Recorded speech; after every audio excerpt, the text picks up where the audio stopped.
ESPN 94.1 FM and AM 930 present The Drive. Brought to you by Huntington Federal Savings Bank. Local then, local now. Member FDIC. It is Wednesday, April 29th. Your drive begins now on ESPN 94.1 FM and AM 930. I'm your host, Paul Swann.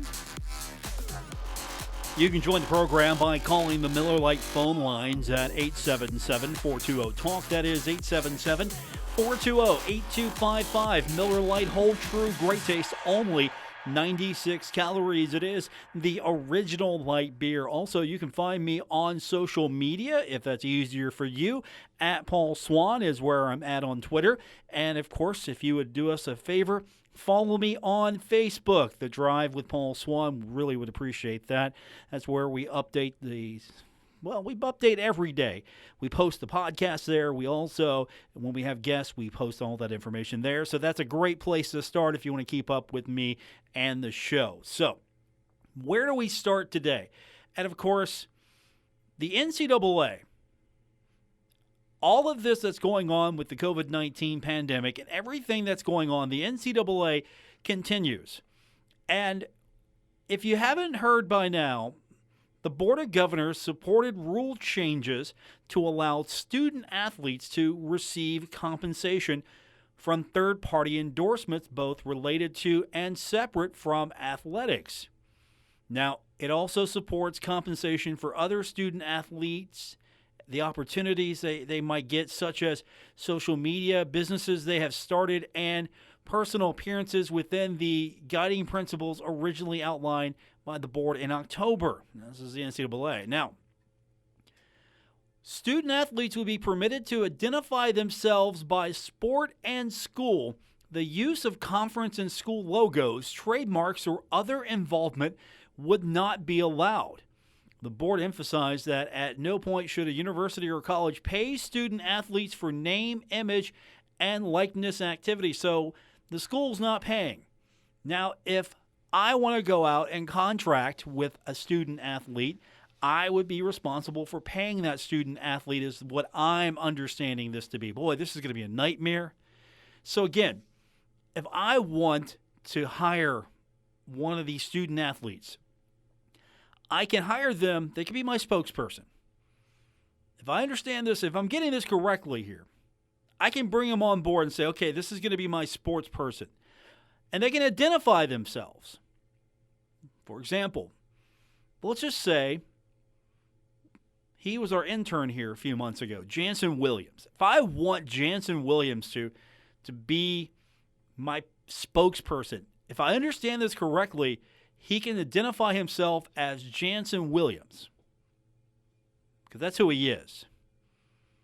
And he can identify himself as Jansen Williams, Marshall basketball player, and he's identifying himself by sport and school. But other than that, I can't. Now, for me, for radio, we're not using logos here, but that's it. He can identify himself. He's Marshall basketball player Jansen Williams here for, I don't know, insert product here. So I'm getting that. I understand that. And okay, that's fair, because his fame and his notoriety is what I'm looking for here. I'm trying to take advantage. I'm trying to capitalize on that. I'm trying to grow my product by using his celebrity. Okay. So they can take advantage of their celebrity because they play basketball, they play football, they're sort of stars. Now, how much value does that have? Depends on the sport, depends on the student athlete. For example, I don't know if anyone's calling up someone on the track team and saying, hey, I want to take advantage of your likeness and your celebrity. So we're looking at football, basketball. Any other sport? Possibility. But those are our primary sports here. If I understand this. And the devil, as you've heard, is in the details on this. Now, the board's recommendations will move to the rules-making structure in each of the NCAA's 3 divisions for further consideration. So there's where we begin to not have just a flat rule here, because we've got to go to the NCAA's 3 divisions. And the divisions are expected to adopt new name, image, and likeness rules by January. And that'll take start of the 2021-22 academic year. So here's where I'm trying to figure all of this out. What the board is requiring, they're trying to figure out how to make this work. At the same time, they're requiring, according to the report I was reading on the NCAA, requiring guardrails around any future name, image, and likeness activities. These would include no name, image, and likeness activities that would be considered pay for play, no school or conference involvement, no use of name, image, and likeness for recruiting by schools or boosters, and the regulation of agents and advisors. So again, they require guardrails around future name, image, and likeness activities. No name, image, and likeness activities that would be considered pay for play, no school or conference involvement, no use of name, image, and likeness for recruiting by school or boosters, and the regulation of agents and advisors. Because here's where it gets sticky, I think. Some schools are wealthier than others when it comes to their boosters. Some schools have boosters with deep pockets. Some schools have boosters that love opening up their deep pockets. And they love waving around what's in their deep pockets. And they freely give that money because they are a booster and they're excited that their school is taking their money and they're getting the perks for it. And they hope that their money leads to some wins. They're boosters. That's what they do. What's to say? What's to say, hey, I'm a booster and I get this car dealership. Yeah, I don't know how this is all going to work because what is going to separate boosters from legitimate business transactions? That's the question. What is going to be the new rule? What's going to be the landscape? What's going to be separation of boosters? Because let's be honest, boosters can get you in trouble quicker than anything because they operate outside of the norm. They also, whatever they do, can fall back on the university, can fall back on the athletic department. Because the athletic department, even though they didn't initiate it, will be benefiting from the student athlete. And so that's where we get into some problems here. I don't know how this is all going to play. I'm kind of curious to see what has to happen to make all of this work, protect everyone involved. At the same time, the NCAA is benefiting financially from this. That's a given. The NCAA benefits. But how does Marshall benefit? How does Alabama benefit? How do schools that are on higher financial planes of existence here are going to benefit compared to others? Does this make it more challenging now? If you're Marshall University, does this make it more challenging to go out and to compete for dollars? Because that's what you're doing. You're competing for dollars. Here you have this, let's say you got this 5-star recruit come in. Doc just knocked it out of the park, and you got this 5-star recruit to come in. And all of a sudden, this star, he's on the field. Fantastic game. Great game. And then the next game. And all of a sudden, this 5-star recruit is everything that we hoped he would be, and we're talking about him, and he's big man on campus. And so I want to take advantage of that. Of course I do. I'm going to contract with him. He could be a spokesman. He could be a spokesman for my taco stand. That's right, Paul's Taco Stand. I need endorsements. I need celebrity appearances. And so my taco stand, I could go get this 5-star recruit. I could contract with him. Right? I mean, I've already got Jansen Williams in my back pocket, right? Right? Because, after all, I can contract with him now. So I've already got him, and I need a football player now. By the way, if I did have a taco stand, I would contract Jansen Williams. Jansen would be my guy. I could sell tacos with Jansen Williams. If this all goes through and I'm able to pay him, he would be my spokesman for my taco stand. And so, but I need a football player now. And so, is this how that works? But what if I wanted to associate with just the player, not the university? I want the fame of the player. I want his celebrity. I want his moment. I want that. I want him. I want him endorsing my product. And so I'm going to contract with him. But I'm not contracting with Marshall. Marshall's not getting anything out of this. Now, I'm taking advantage of the fact that this athlete from Marshall University, from football, big man on campus, everybody's talking about him. I'm taking advantage of the situation by entering into a business contract because I want to be associated with this young man. But I can't use university marks, and that's fine. Can't use conference marks, and that's fine. But that doesn't matter anyway because I've got on my roster endorsing my taco stand, I've got the hottest player on the team, and I've got Jansen Williams on the basketball team as well. You know what? Maybe I get Tavion Kinsey too. I've got Jansen, I got Tavion Kinsey. I'm paying those guys. You know, I'm not giving Marshall any money. I know. I'm not going to be a sponsor of Marshall University Athletic. I'm going to be a sponsor of Tavion Kinsey, or I'm going to be a sponsor of Jared West. I'm going to be a sponsor of Iron Bennett. I'm going to be a sponsor of these guys, and they're going to provide me with their image and their likeness, and I'm going to take advantage of that because I'm able to go directly to them now, and we're going to sell a lot of tacos. That's how I'm understanding it. I could be wrong, but that's how I'm understanding it. So I'm going to be able to start my taco stand, and I'm going to have some of the best pitchmen possible. But I'm not associating with the herd. I'm associating with those student athletes. The student athletes are getting paid from me. They're not getting paid from the university. I'm not contracting with the university. I'm contracting with the players. And so I'm kind of curious how this is all going to work.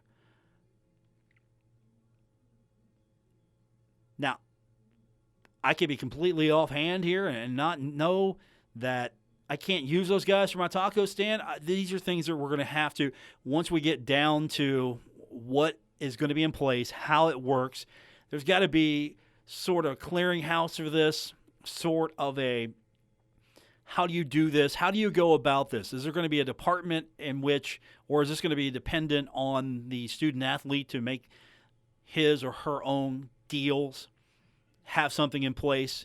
This is the process. I mean, will the NCAA be a broker in the middle of this? Probably not. Doesn't seem like that.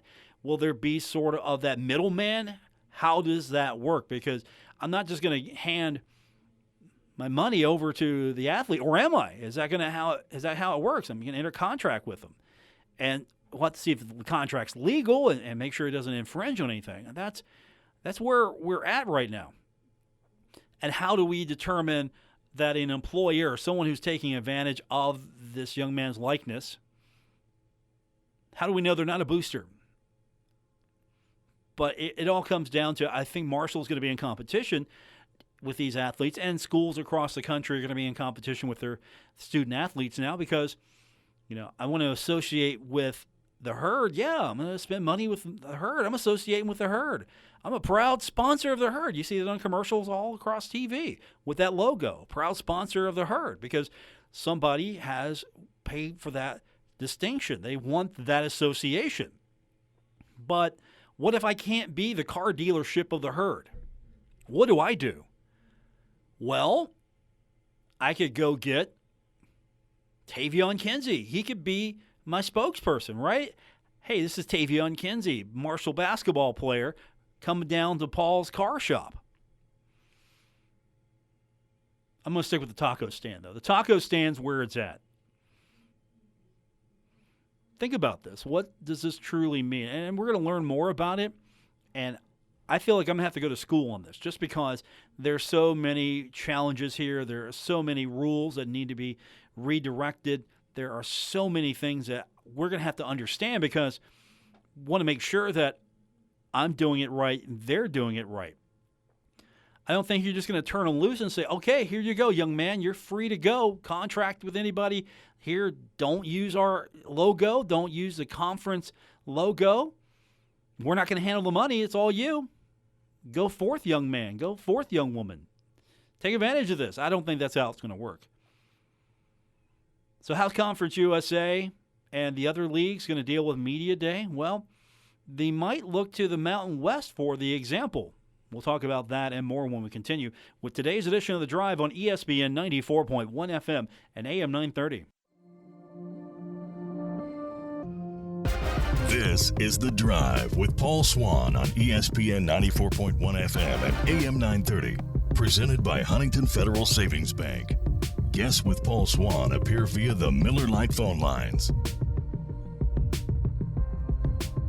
You know, we get to the point of the year where we start planning on college football, and that means league meetings, and that means league media days, and that means an opportunity to sort of whet your appetite, talk to your favorite coach, find out what's in store for the upcoming season. Leagues have been doing this for years. Of course, Conference USA, it's a little different in Conference USA since everything's so far flung, and so the league has their meetings in Texas, which means it's sort of difficult sometimes for outlets, media outlets, newspapers, send reporters, send personnel to cover it. So we sort of depend on those television broadcasts, those quick 10-minute interviews that you see with Doc, a couple of players, maybe just talking about, hey, what do you expect for the upcoming season? But the Mountain West is taking it one step further, maybe two or three. So what they're doing is they're going to move their football media days, which were scheduled for July. It's going to be to a virtual program on a date, which they're going to determine later on. The format, they say, is going to provide the opportunity for the promotion of a broader range of student athletes while also allowing media to participate who otherwise would not have been able to attend the event in person. This has got me interested. My interest is piqued because this is something you should have been doing all along. Because it's media days, you should make it as media-friendly as possible. I mean, gone are the days of, at least when you're in Conference USA and some of the other group of fives, you're not going to have this massive event where hordes of media are going to descend upon your media days. Now, if you are having your media day and it is coinciding somewhere geography-wise with another conference that's in the neighborhood, you might get a little crossover. But I think leagues should have been doing this a little sooner. And this is going to be interesting to watch because the Mountain West could use all the media attention it can get. And especially if you're in that situation where you're in one of the smaller conferences or you don't have the exposure, you need everything you possibly can get.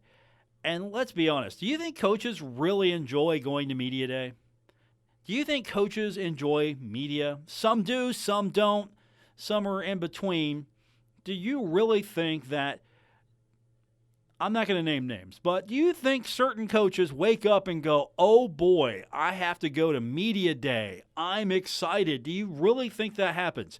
Do you believe in your heart that most coaches wake up and go, all right, it's media day. Let's go talk to the media? No, none of that. And again, this might be something Conference USA could look at this and go, you know what? Instead of having this media event, we could save some money here, save some travel dollars. Instead of having this event, we will have this maybe virtual event because you're going to get the same information unless you're fortunate, your organization can send you to cover media day. What are you going to get? And really, when you're in a league like Conference USA, let's be honest. Do you think the Huntington media is interested in what's happening with UTSA? Do you think the media in San Antonio interested for the most part, and what's happening in Huntington or Bowling Green, Kentucky, Murfreesboro, Tennessee, do you think, okay, hey, I'm going to go cover all of these Conference USA schools? No, it's basically you're kind of interested in sort of an overview of what the league's going to look like here, but you're talking to your guy. You're talking to your beat mostly. And it's okay. You do get some other stuff, some pearls from other coaches and other players. And if you're doing a package or if you're doing a feature on what's coming up in the league, you might take advantage of that stuff. But for the most part, really, you could probably get as much, if not more, out of the virtual media days. And that's going to be the thing. I mean, you see North Texas is doing virtual coaches tours right now. And I know once we get back to a point in time where it's okay to gather in larger groups and it's okay to do this, coaches' caravans are coming back, right? These are fundraising events. Media days are not fundraising events. And so unless you're the SEC and everybody wants to talk to everybody, I don't think people are lining up to go to Conference USA or Mountain West Media Days. So this might represent something that's pretty interesting. I might watch it a little bit just to see how they handle it. And that's the thing. I'm watching a lot of things right now because I'm curious how they're going about it. The NFL draft, for example, I was curious how they would go about it. And let's be honest, Roger Goodell scored big points.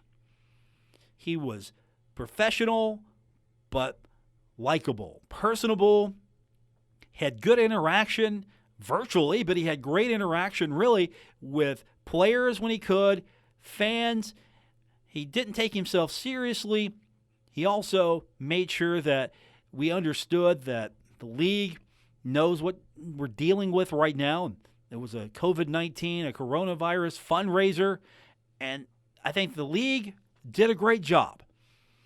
You might argue with what the coverage looked like and that there were too many talking heads. And yeah, I know you might have some issue with the way ESPN handled a few things.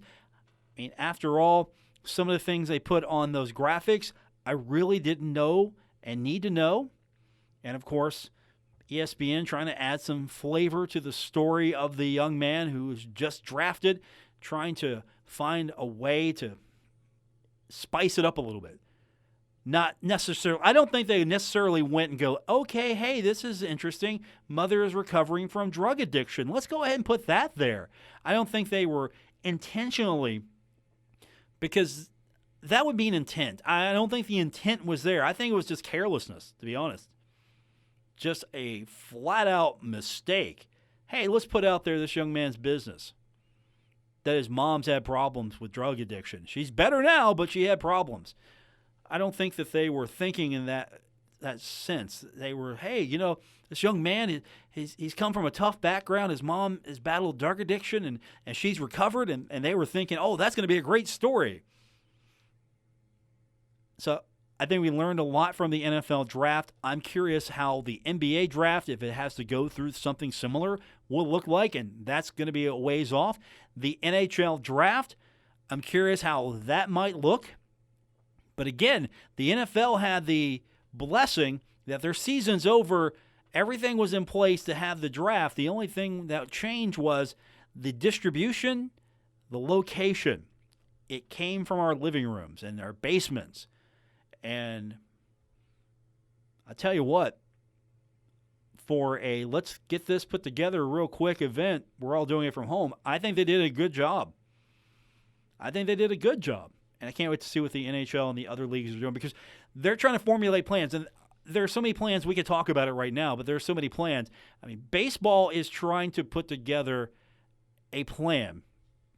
And we'll talk a little bit about it when we come back from break. We could see 3 divisions based on geography. How about that? Not these arbitrary divisions, but let's just put some geography in this. And that means Pittsburgh's going to be in the East. Cincinnati's going to be a central team. They're going to play the Central teams in that 10-team league, and the Pirates are going to play the 10 teams, them included, be 10 teams in the East. So you're going to be seeing the Mets, the Yankees, you're going to be seeing Philadelphia. You're going to be seeing those teams a little bit more. I'm actually all right with that. I'm okay with that. See the Pirates play the Yankees and the Mets more? Okay, I'm cool with that. You definitely would see the Reds play the Cubs more. You get that, trust me. We'll talk about that plan when we continue with today's edition of The Drive here on ESPN 94.1 FM and AM 930. Never miss a moment of The Drive with Paul Swann. Subscribe on Apple Podcasts, Spotify, or wherever you get your podcasts. So with states relaxing guidelines and even the federal response to easing up restrictions, there's that glimmer of hope for a lot of people that we probably get some sports going again. How realistic all of this is, I don't know, but there is a plan. They have a plan, or at least they're working on a plan, and that's Major League Baseball. The officials of Major League Baseball have been trying to come up with all kinds of ways to possibly have this season. There's been talk of playing in Arizona, quarantining in Arizona. Everybody goes and lives in a bubble, and then we could have baseball on TV. And now there's some talk here that maybe, and just maybe, you could see baseball no later than July 2nd, just in time for Independence Day, right? Just in time. 4th of July, we got baseball. I mean, I'm not going to lie to you. If we had baseball, I'd love it right now. We'd have games on the radio. We could all sit back and relax and listen to the national pastime. And so July 2nd, we could see baseball. And we could be looking at least 100 regular season games. Of course, this is still under wraps right now. This is one of those typical sources reveal stories. But the plan here is to play in Major League ballparks. No fans. Sorry. You're going to have to watch the game. You're going to have to listen to the game, but you can't go to the game. So, sorry, no dollar dogs. Can't get that ballpark peanut and cold beer and soda. No, you can't get the baseball experience. But you can sit back at home, because I'm sure your local carryout will be open. So you can go and get yourself a 12-pack and get you some peanuts and watch the game. Or you know what you could do? You could go out on your porch if it's a beautiful day, take your radio, you can listen to the game right here. I mean, you got options here. And so Major League Baseball, they're trying to put this together where you would have baseball at the home ballpark of each team, no fans. So you would have minimum support staff, I'm sure. Will the media be allowed to go? Will media members want to go? I mean, will there be precautions, safety measures? I mean, they're going to let the media outside of television in. They're going to let the reporters in. I mean, you're going to limit beat reporters. Like, okay, sorry, one per publication, depending on the size of the market. I mean, that could be it. Like, hey, look, sorry, one, that's it. Video footage. You have a pool feed instead of having guys that are in the locker room afterwards trying to get interviews. I mean, do you do that? Because have you seen a media scrum? Just go back and watch The Last Dance.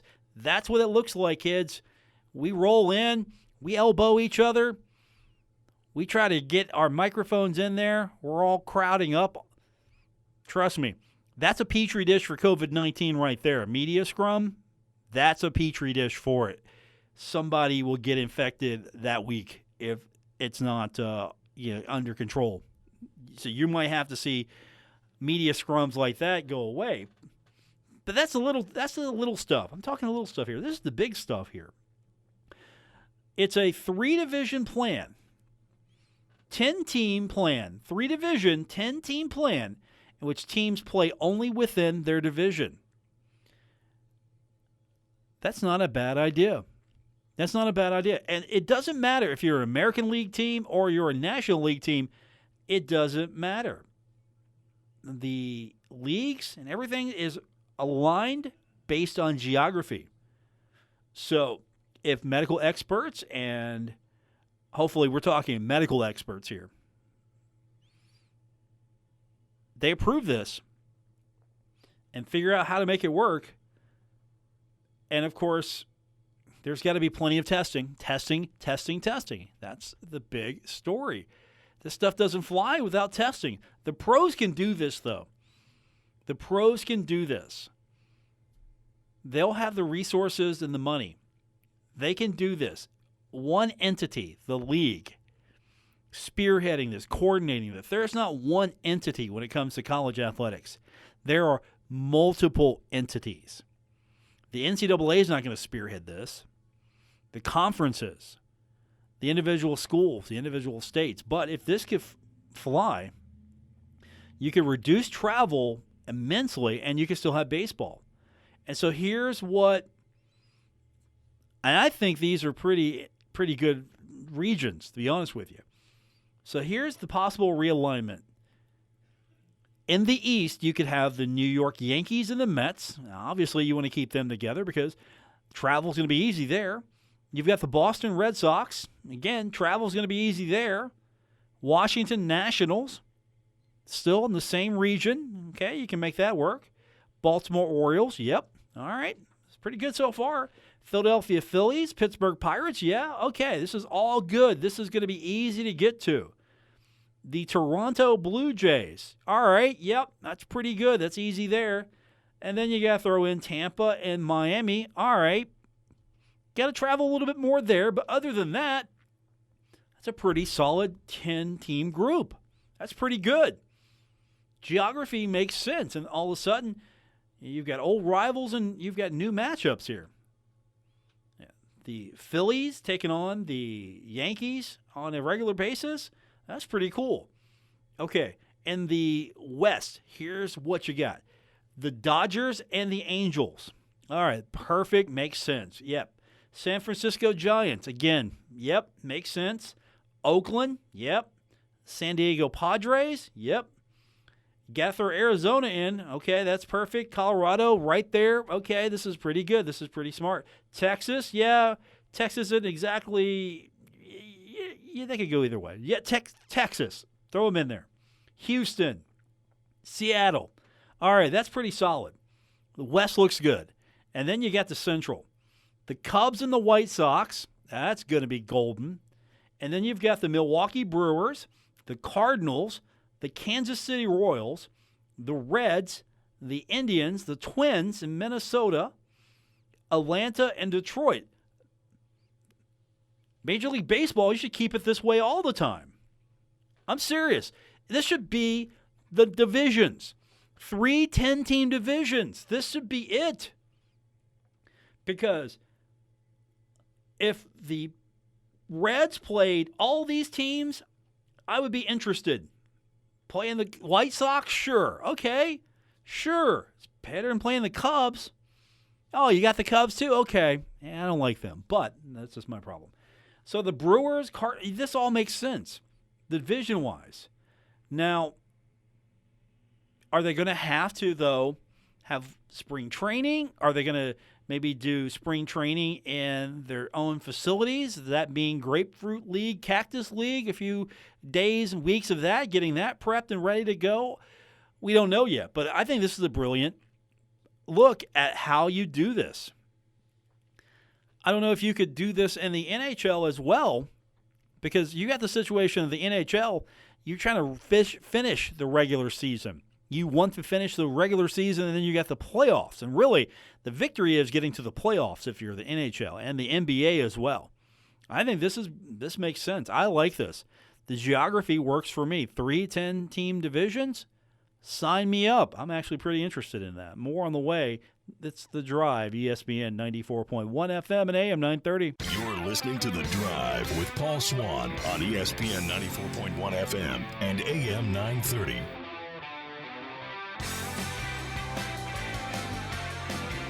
We are wrapping up today's edition of The Drive here on ESPN 94.1 FM and AM 930, presented by Huntington Federal Savings Bank.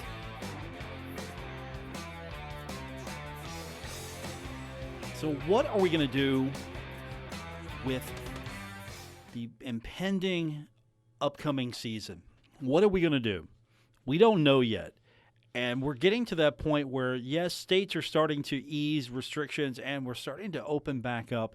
And without really knowing what that's going to look like, there's still a lot of uncertainty right now. And keep this in mind. Just because West Virginia is going to open up, and just because a couple other states might be opening up, that might not be the case across the college football landscape. That might not be the case. We could have scenarios in which schools are pushed back a few weeks. We could have scenarios in which schools are going to continue distance learning. We could have all of that. And the question here is, what do you do if you can play? You've got the green light. You got the go-ahead. You know what? You go forth and play football. You can play. You're allowed to. Your school is allowed to play. Your state is allowed to do this. What if someone on your schedule can't? So that's going to be another issue that we're going to have to deal with, because you could see reduced schedules. You could see a reimagining of the schedule. What if Marshall is getting ready to play Western Kentucky, but Western Kentucky can't play the football game because they're not allowed back, or their students aren't in school? What happens there? Is that just an automatic, okay, moving on? I mean, does that work both ways? It doesn't matter which school is hosting. Does that work both ways? So if a school is allowed to host and say another school is not allowed to have football, are they America's guest? Are they on the road perpetually? What happens here? That's going to be the next question that we're going to have to figure out, as far as if everybody is opening up on the same timetable or different timetable. And to be honest with you, it's going to be a different timetable, because you can't guarantee one state's going to be in a better position than the other. We could also have a second wave. All of this is going to be the next question is, what do you do if only half of your conference membership can come, or a third have to stay home? What do you do? These, of course, will be questions we continue to ask ourselves as we carry on. Thanks for tuning in to today's edition of The Drive here on ESPN 94.1 FM and AM 930. Hope to have you back here tomorrow. We'll do it all over again. Until then, good night, everyone.